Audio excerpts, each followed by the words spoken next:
Good morning. My name is Ralf Friedrichs. I am an author, an addiction recovery coach, a life coach, and the host of this show, To Take Your Life Back Today radio show. And you can see the video version of this if you go to YouTube, go to the search bar, and type in Take Your Life Back Today show. Folks, the gift that everybody needs. Find somebody to be good to every single day.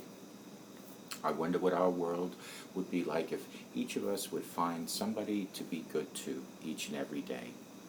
What would our city be like? What would our office be like? What would our schools be like if we made it a priority to brighten somebody else's day each and every day? Scripture teaches us every opportunity we have, we should be good to people, and you can find that in Galatians 6:10. That means we need to be on the lookout. We need to be proactive. We need to have the mindset of who can I bless today? For whom can I do a favor? You can't just sit back and wait for the need to come to you. You have to go after it. The scripture also says that in the last days, the love of the great body of people will grow cold. You can go to Timothy 3:1-8. That simply means that people will be so busy, they'll be so focused on their own needs, they'll be so caught up in their own drive for success that they won't take time to make a difference in their own community. Sometimes it's easy for us to get so caught up in our own little world that we're focused only on ourselves. I've got my plans, you might say. Don't get me off my schedule, you might say. I'd love to help you out with some work around your house, but I'm sorry, this is football season. My Sundays are tied up. I just don't have the time to help you. But we weren't created to live selfishly. We were created to make a difference in the lives of other folks. John Bunyan, author of the classics Pilgrim's Progress, said, "You have not lived today until you have done something for someone that cannot pay you back."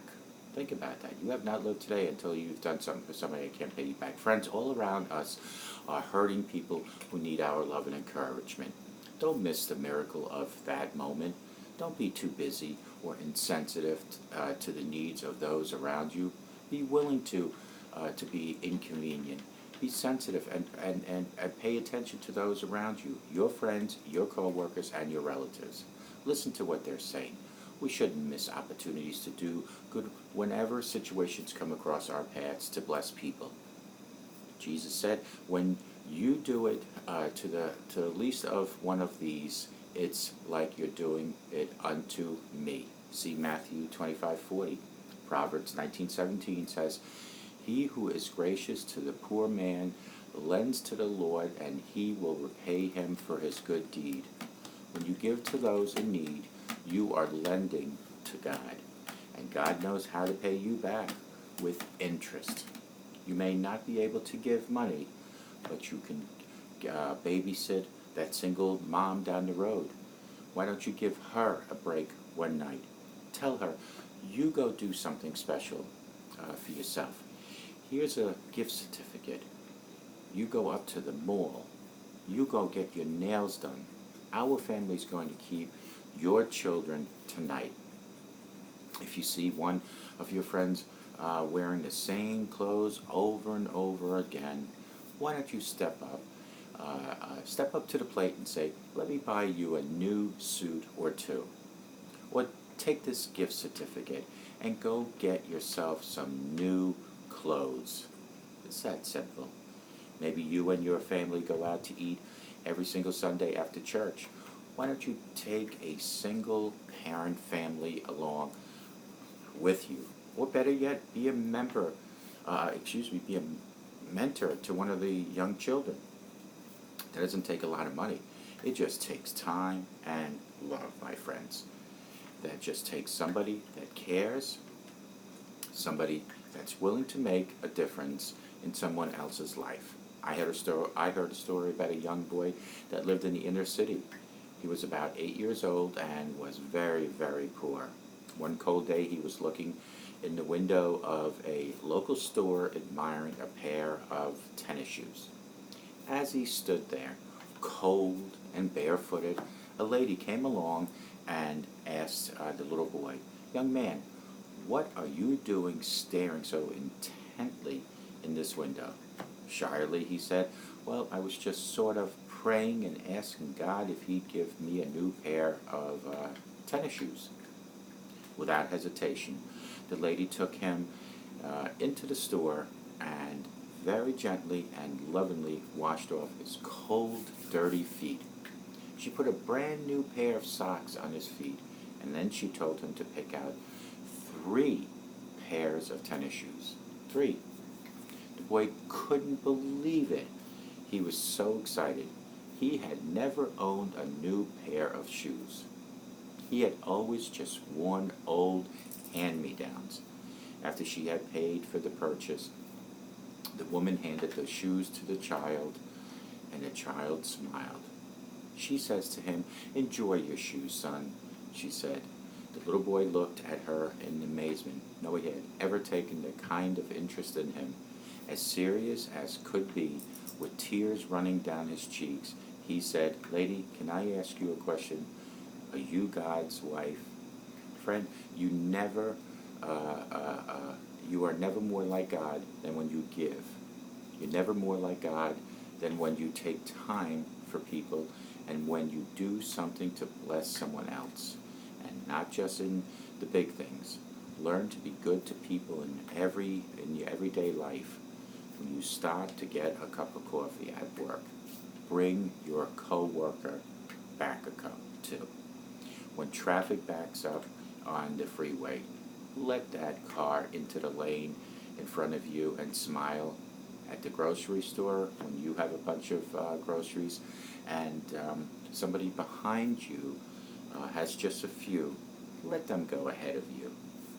Or how about in the parking lot? When you pull up to that last front row parking space at the same time as another car, why don't you back up your car and let them have the space? These are the little things. Do you want another simple way of blessing someone? When you're at a restaurant, be a good tipper. Don't leave that server $1 when you just spent $30 to eat there. Well, I shared my testimony. One person said, "I invited our waitress to the church." That's fine, but don't cancel your testimony by your miserly tip. God's people believe in being good to other people. We believe in showing God's kindness wherever we go. When I tip people, I always tell my wife, we're going to sow a seed into that person's life. Here is an opportunity to bless someone with our words and our money. When I leave that place, I want that server to be able to say, that couple that was just here, they were sure generous. They are good people. Love is seen in our actions. This world does not need another sermon nearly as much as it needs to see us bring good to other people. Learn to give your time. Learn to give your money. Learn to give encouraging words. When you show love, you are showing God to the world. And don't worry if you don't get any credit. When you let somebody in traffic in front of you, you may never see that person again in your lifetime. When you give somebody $20 because you have compassion in your heart, you may never hear back from them. But let me assure you this, as I sit here this early morning, God is keeping the records. He's seen every time you've been good to another person. He's heard every encouraging word you have spoken. God has seen all the times you went out of your way to help somebody, but they never even said thank you. The scripture says it pretty simple. When you do things in secret, when you do things without getting any credit, when nobody thanks you, God sees it. And you will even receive a greater reward. It's one thing to make a big splash and let everybody know how generous you are. But if you really want to be blessed, do something good for somebody and don't tell anybody about it. leave some cash in an unmarked envelope on the desk of a coworker that's struggling to make ends meet. At a restaurant, buy somebody dinner and remain anonymous. Clean up the kitchen at the office and don't tell anyone that you did it. When you do things in secret and you don't get any credit, you are sowing a seed for God to do great things in your life. You are planting a seed. Or maybe you overhear one of your coworkers saying, "Next week I forgot to take my car into the shop. I don't know. I don't know what I'm going to do. I'm going to have to come up with money. I don't know how I'm going to get to work."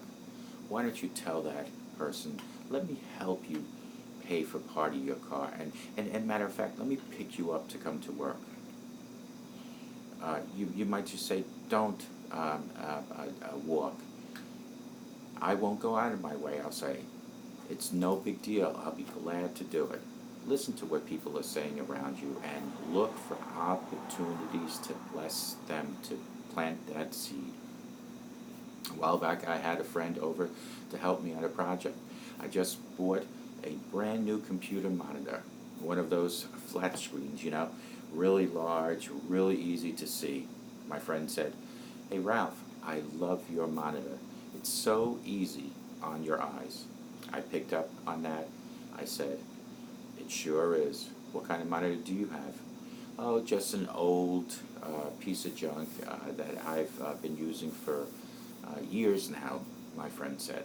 I thought, here is a great opportunity to be a blessing. A few days later, my friend had one of those new flat screen monitors show up on his doorstep. That was too good of an opportunity to pass up on. I realize I can't do that all the time. We can't spend all our money like that, but we should be doing something. We should be doing something good for somebody else each and every day. Why don't you make a decision with me that you're going to start being good to other people? And remember, true love is always backed up with our actions. People are watching us, and one of the best witnesses we could have is simply by being good to other people. If you'll get up every day and focus on how you can be a blessing in someone else's life, God will meet your own needs as you meet others' needs. God will meet all your needs in abundance. The scripture plainly says people will know true Christians by their fruit. Go to Matthew 7:15-23. They are not going to know us by many scriptures we quote. They're not going to know us by how many Christian bumper stickers we have in our car. People are going to really know you. Know that we believers, when we're helping other people, meeting needs, doing good work, and when we are blessing people with our word and our actions. Friends, call me at 844-4055. Together we can help each other take our lives back. Be good to yourselves. Always be good to each other. Simple smile to a total stranger can help that stranger for the rest of their life, and you can change your life. Plant a seed in someone else's life today. Make a difference. Remember, God will bless you. Don't advertise what you do for other people, but God will bless you in other ways. May God bless each and every one of you.